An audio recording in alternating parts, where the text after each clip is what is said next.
Livro Mistério de Patience Worth, de Ernesto Bozano e Hermínio C. Miranda.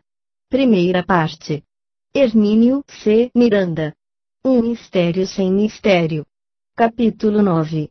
Os magos. Conversávamos há pouco sobre os magos que teriam vindo de distantes terras para conhecer o bebê de Maria. Lê-se no texto escrito para o vídeo The Son of God, BBC 2001, que, no original de Mateus, nada existe sobre a presença de reis junto ao berço de Jesus e nem que seriam 3, e sim que os visitantes eram magos, vindos, ao que se supõe, da Babilônia, atual Iraque, ou da Pérsia, atual Irã. A conjunção planetária a partir da qual elaborou-se a história da estrela de Belém, 27, teria, portanto, não uma conotação astronômica, mas astrológica, a qual indicaria o nascimento de um super-rei, no dizer da BBC. Início da nota do editor, 27. Ver mais adiante detalhes sobre esse evento em particular. Fim da nota do editor. Mas, pergunta-se, haveria quem se interessasse por astrologia na comunidade judaica da época? Acreditava-se que não, até que 2 horóscopos foram encontrados entre a documentação reunida sobre o título de Os do Mar Morto. Curiosamente, o estudo promovido pelos especialistas movimentados pela BBC confirma a postura de Patience Worth, segundo a qual os visitantes de Jesus infante eram videntes, seres, ou seja, seres capazes de interpretar sinais muito antes de ocorrerem os eventos previstos. Aliás, previsto é um bom termo, de vez que informa precisamente que algo que ainda estava no futuro foi visto com grande antecipação. Isso porque, no dizer da autora espiritual, Deus fala diretamente ao homem interior do vidente. Quanto ao corpo celeste que teria sido visto sobre Belém na noite do nascimento de Jesus, tem sido tradicionalmente representado pelos artistas plásticos, há séculos, por uma estrela provida de uma cauda luminosa, o que o caracterizaria como um cometa. Acredita-se mesmo que a estrela movia-se pelo céu a fim de mostrar aos 3 reis magos o caminho que levava ao local exato onde estava o bebê, posto na manjedoura. Nos quadros, esculturas e presépios pelo mundo afora, é costume ver-se a estrela pousada sobre a cabana ou palhoça na qual a criança teria nascido. O observador apressado ou cético descarta tudo isso como simples exercício de fantasia, iluminada pela poesia, mas, ainda assim, mera ficção bem intencionada.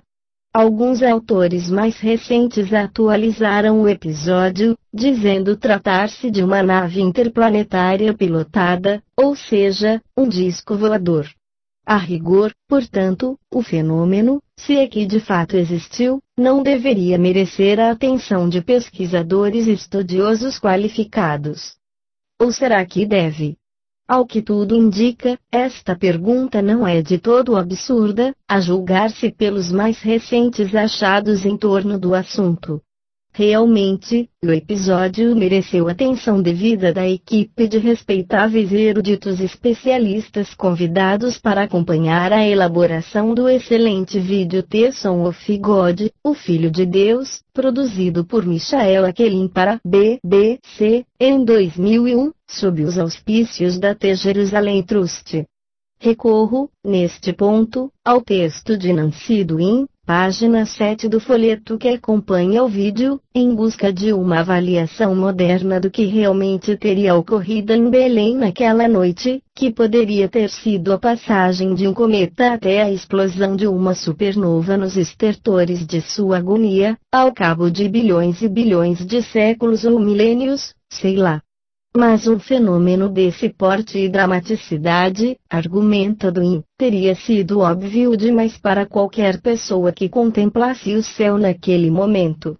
Segundo, porém, o relato de Mateus, nem mesmo Herode se dera conta de qualquer coisa extraordinária. Como reiteramos há pouco, os estudiosos costumam optar por uma hipótese mais lógica, ainda que não menos, como direi, extravagante, na opinião de muitos. Em suma, a ocorrência teria uma leitura astrológica e não meramente astronômica. Na verdade, nada se encontrou astrologicamente significativo que possa ter ocorrido no ano de nossa era, quando supostamente teria nascido Jesus. Como hoje se sabe, contudo, ao calcular o calendário cristão no século VI, um monge matemático com o expressivo nome de Dionísios Exíguos, o Baixinho, errou nas contas. Descobriu-se, posteriormente, que Jesus realmente nasceu entre o ano 7º e o ano 4º, paradoxalmente, antes de Cristo. Um astrônomo mais curioso, por nome Michael Molnar, ao pesquisar aquele remoto período, descobriu que, em 17 de abril do ano 4º, antes de Cristo, Júpiter, o rei dos planetas, escreve Duin, encontrava-se em Áries, que simbolizava o reinado de Herodes. Não apenas isso, prossegue a autora, mas a Lua passava diante de Júpiter, que também surgia no horizonte como estrela matutina. Para as mentes voltadas para a astrologia naquele tempo, conclui o texto, isso indicava o nascimento de um super-rei.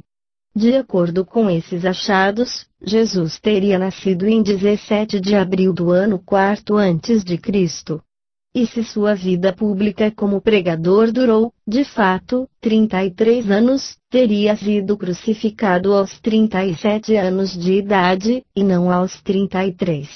Aliás, há muito tempo vinha sendo posta em dúvida a data oficial do nascimento de Jesus. De qualquer modo, a pesquisa moderna confirma a observação de Patience Hort, segundo a qual os supostos 3 reis magos eram versados em astrologia, dotados de faculdades extrasensoriais, videntes, diz ela, e vieram de muito longe a Belém, para conhecer pessoalmente o extraordinário ser humano que nascera sob tão espantosa conjunção planetária. Este não é o momento apropriado, porém, para se tratar mais extensamente do debate em torno da dúvida histórica de que o nascimento de Jesus pode não ter sido em Belém. Leitores e leitoras porventura interessados poderão consultar ampla literatura a respeito. Algumas reflexões sumárias sobre o assunto constam de meu livro Cristianismo, a Mensagem Esquecida.